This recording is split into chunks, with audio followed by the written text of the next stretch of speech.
par des historiens. Suzanne et Daniel, la Vierge à l'enfant, avec Saint-Antoine et Saint-Roch, le concert. Le cas de la Vénus endormie est plus complexe. Le rocher et la silhouette de la femme seraient peut-être de Giorgione.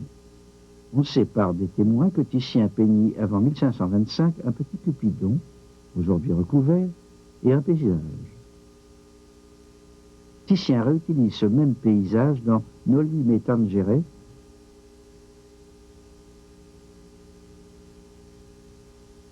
et aussi dans l'amour sacré et l'amour profane,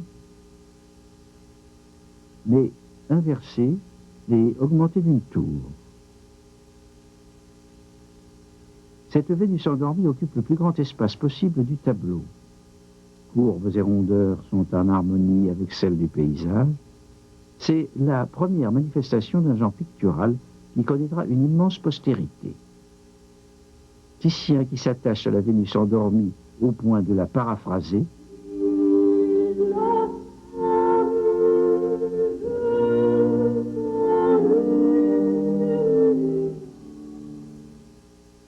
ne cessera au cours de sa très longue carrière de revenir au thème de la femme nue allongée devant un paysage.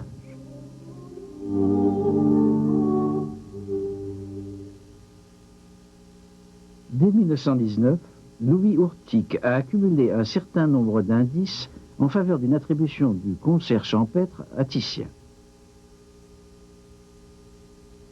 Un dessin du British Museum montre un couple de musiciens. Dans la silhouette de la femme, on reconnaît la flûtiste du tableau. On a observé que la femme n'était pas dessinée avec la même encre. Peut-être s'agit-il d'un dessin préparatoire de Giorgione, conservé par Titien et complété par lui. L'autre partie du dessin porte le style de Titien, qui réutilisera des dizaines d'années plus tard l'agneau endormi dans son Saint-Jean-Baptiste.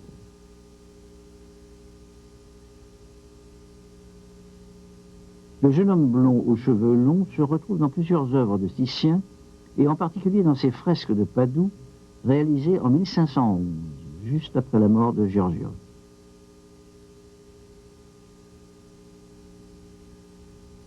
Il en est de même pour le joueur de luth, dont on trouve une autre figure dans la même fresque, et dont Titien reprendra le profil pour le berger de l'allégorie de la vie humaine.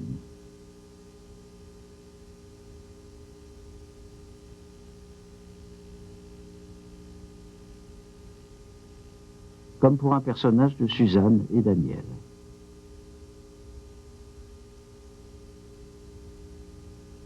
D'ailleurs, le berger, avec ses moutons, est une sorte de signature dans les premières œuvres de Titien.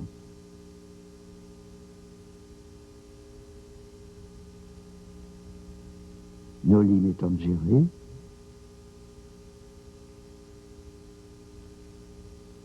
l'amour sacré et l'amour profane,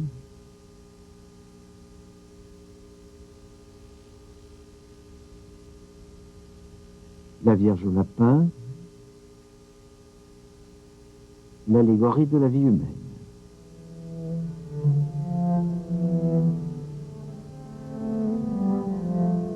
L'organisation de l'espace du concert champêtre par plan séparé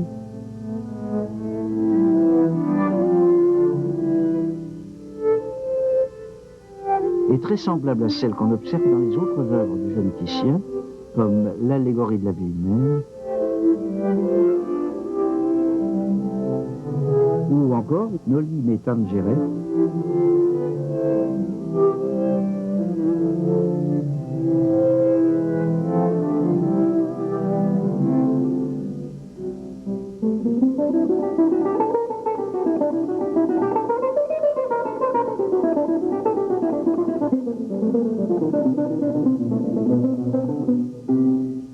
La radiographie montre surtout la toile de rentoilage du XIXe siècle et seulement quelques éléments de la toile d'origine. La densité de peinture est faible. Le tableau a donc bien été composé à l'aide de glacis colorés très minces. Mais sur la partie gauche de la toile, l'épaisseur de pigment est plus importante. La silhouette de la femme debout recouvre une première version très différente. À l'origine, la femme était vue de face, les jambes parallèles, le visage tourné vers le groupe central et le bras gauche levé vers le groupe. Cette silhouette appelle la comparaison avec une autre peinture de Titien, l'amour sacré et l'amour profane. La femme située à droite à une position semblable étant une coupe. Peut-être Titien s'est-il servi du même dessin de base. Mais la silhouette rappelle aussi une gravure de Marc-Antonio Raimondi datant de 1508 et inspirée d'une œuvre disparue de Giorgione intitulée La Primavera, le printemps.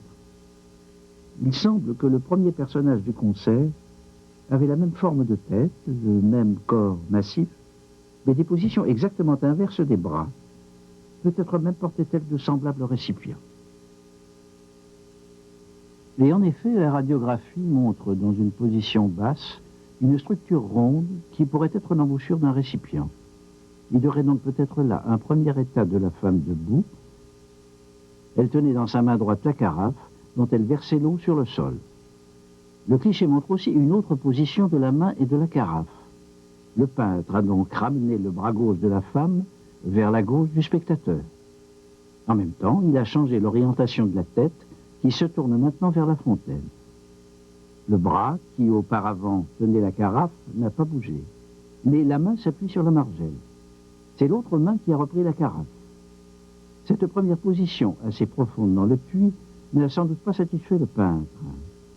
Il a encore élevé l'avant-bras et le poignet en un geste beaucoup plus élégant. Et la tête, une dernière fois, a bougé. À la torsion du buste correspond une torsion inverse des membres inférieurs. La jambe gauche de la femme est passée derrière la droite. Une partie de ces modifications est repérable sur les simples photographies infrarouges. La trace de la jambe gauche d'origine est visible dans l'herbe et sur le bord du vêtement du joueur de luth. Sont aussi perceptibles la position intermédiaire du bras et la seconde position de la carafe. Le même cliché montre un réseau de lignes fines.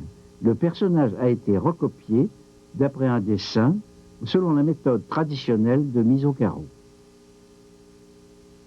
Plus fine que la simple photographie, la technique de réflectographie infrarouge permet d'analyser à l'aide d'une caméra vidéo la réflexion de la lumière sur les couches plus ou moins profondes des pigments.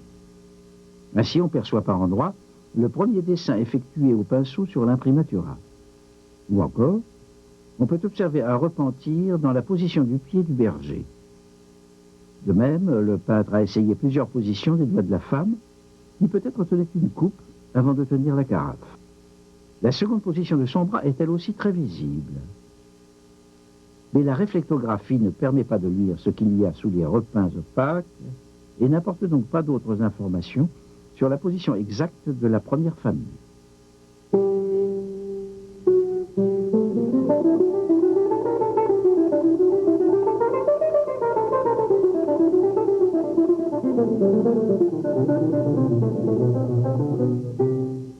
Nous sommes sur les hauteurs. Le soleil se couche à gauche derrière nous. Il y a des montagnes à l'ouest et peut-être la mer en face, à l'est. Le paysage représenté est sûrement une région de l'arrière-pays vénitien. Peut-être même la région de Trévise, dont les vallons frais étaient très recherchés l'été par les Vénitiens. Le jeune homme frisé est pieds nus. Il est vêtu d'une chemise simple et d'une veste de cuir. C'est sans doute un berger ou un garçon de la campagne.